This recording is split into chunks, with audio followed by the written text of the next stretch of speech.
Welcome! In this video, I'll tell you how to create a token on DexScreener Moonshot. Let's begin. First, open your web browser and search for DexScreener. Click on the first link to access the official website.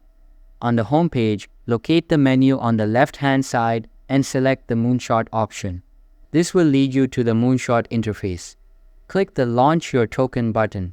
You'll be redirected to a page that allows you to create and launch your own token. The process is quick and simple. You get enhanced token information, and deployment costs are usually paid in Solana. Begin by filling in the required fields. Enter a token symbol such as Moon, followed by the token name, for example, Moonshot.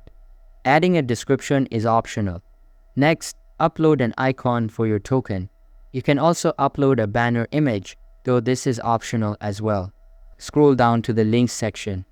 If you have a website, Twitter, Telegram, Discord, or other platforms, you may add their links here. After verifying all your inputs, scroll further to find the buyer section. Here, you can choose to buy your own token, for instance, with 2 Solana, to see how many tokens you will receive. Lastly, agree to the Moonshot terms and connect your wallet.